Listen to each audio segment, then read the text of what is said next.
Chef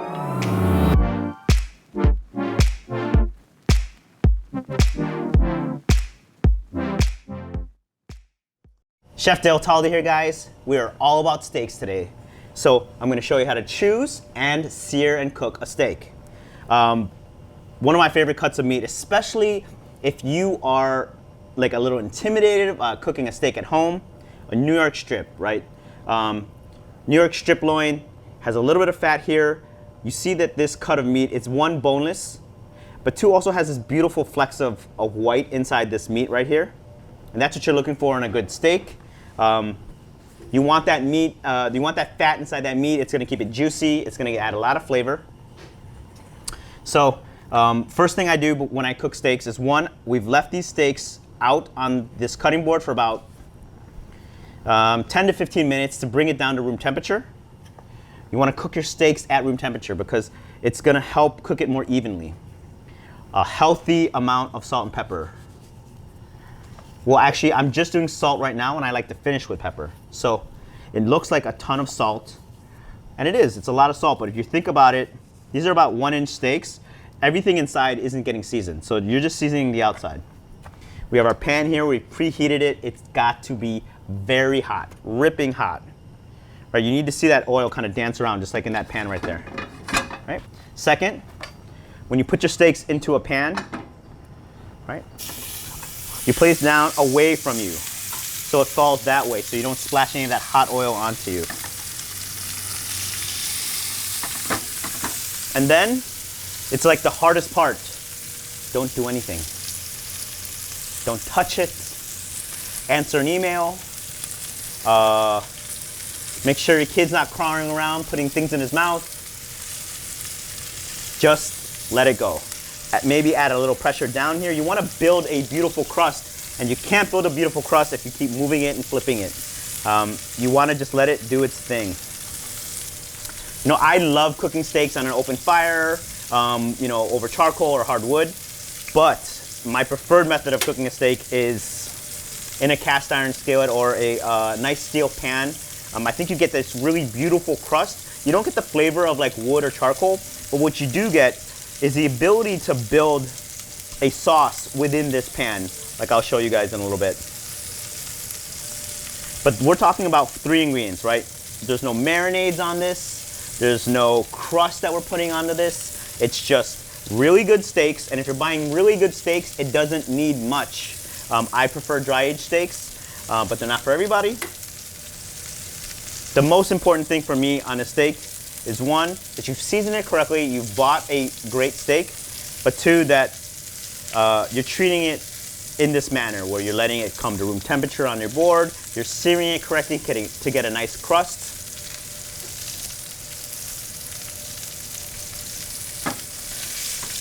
And the heat on this, we're not changing the heat on this at all, right? We're letting both sides get nice and crusty, so we're not bringing it up and then down, we're letting it go full blast the entire time. You know, when you start to get cheaper cuts of meat or tougher cuts of meat, that's when you want to start to introduce things like a marinade. I think skirt steak's a great cut of steak. It is a little chewier, so that's when I add things like soy sauce. I might add a little bit of sugar. You know, for tougher cuts of meat, right, like a hanger steak, I will introduce things like pineapple or kiwi for a little bit, just to help tenderize it. But with things like a New York strip or a ribeye or filet mignon, they're super tender already. Don't do anything to it. You paid $25, $30 a pound for these steaks. Don't do too much to it. We're gonna check them now. I mean, that is about as perfect as you can get with a steak. You want that nice, beautiful crust. That's what we got there. You want to build this on both sides, not just one side, right? You're eating both sides of the steak. So treat both sides of the steak equally with the same amount of care.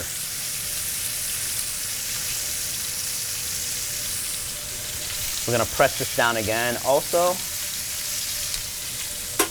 Another thing on a New York strip, you'll see that there's an edge of fat on the side. What I like to do is I like to, after I've seared both sides, I like to stand them up and get that fat nice and crispy as well.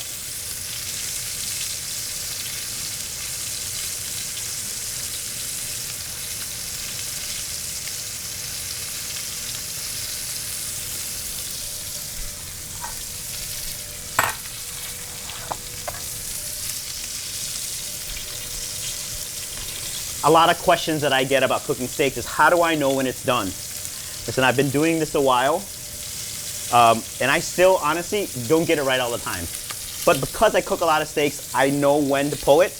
My biggest suggestion to you is you find those meat thermometers. You find ones that will attach to, say, an app on your phone. Use them. You know, 120 is my baseline for mid-rare. 120 to 125. I will pull a steak like this at 125 because it will go up in temperature after it cooks a few degrees. And like 130 mid-rare is generally like a mid-rare for me. But use the thermometer, they help, they'll save the day. It takes the fear of like, is this overcooked or undercooked?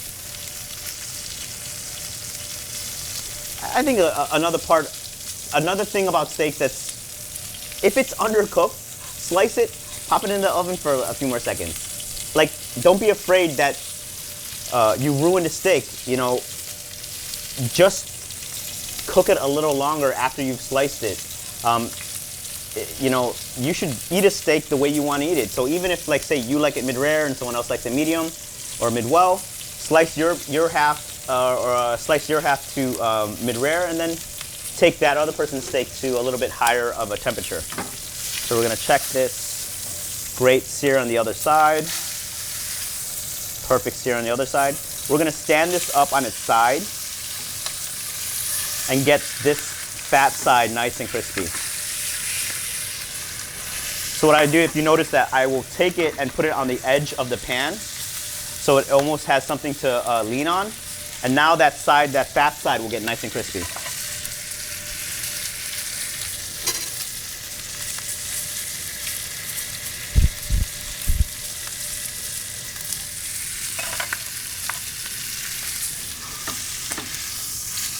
There you go. And we'll do the same on the other side. You want all sides to get nice and crispy.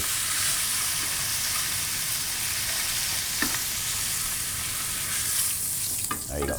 So what I do now is I'll take this fat that's inside the pan,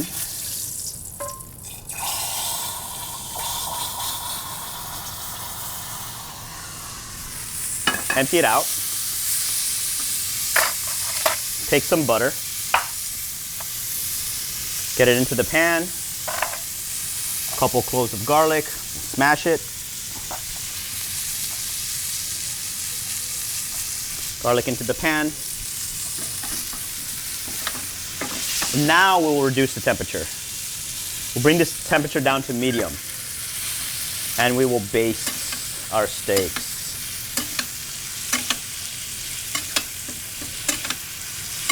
This will help ensure that the steak gets cooked all the way through, and that you're almost creating this garlic butter on these steaks that are going to flavor the entire steak.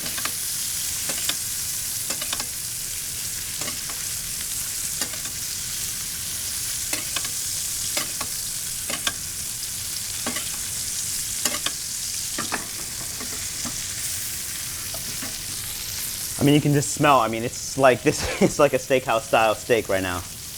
You know, when you go to restaurants, this is how they're cooking your steaks. Or underneath, like if you're in a real traditional steakhouse, they'll be underneath like a 1,000-degree broiler, which, you know, not everyone has at home. But you do have a pan. You almost always can get some butter and some garlic and a good steak.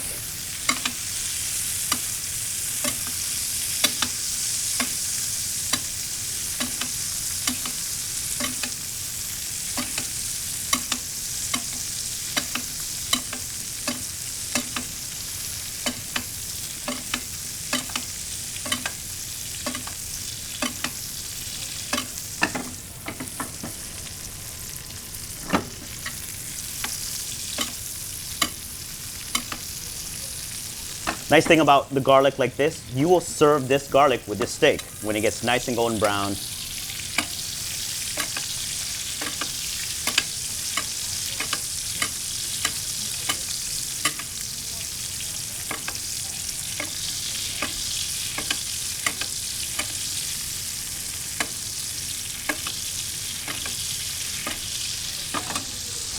You know, if you're feeling fancy, have a little chopped thyme here, we can add that in.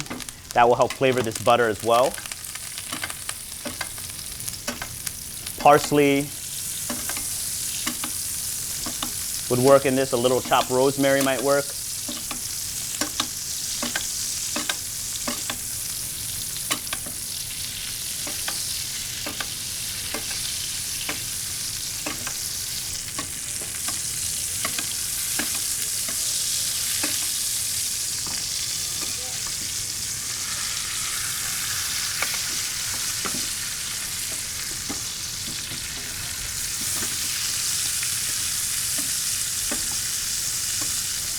Steak is done.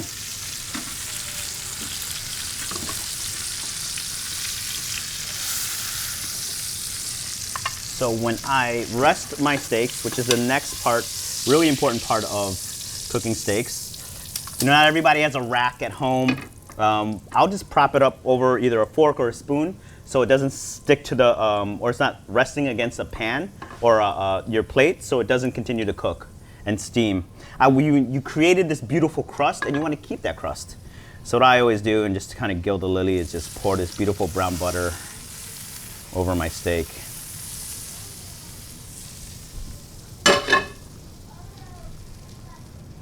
Now you wait minimum 5 minutes so that those juices in that steak kind of are able to relax and redistribute, and then we slice the steak and enjoy. So we've patiently waited for our 5 minutes. These steaks look absolutely fantastic. Let's give these guys a cut, see how we did. I mean, I think I nailed that pretty. This old man still got it.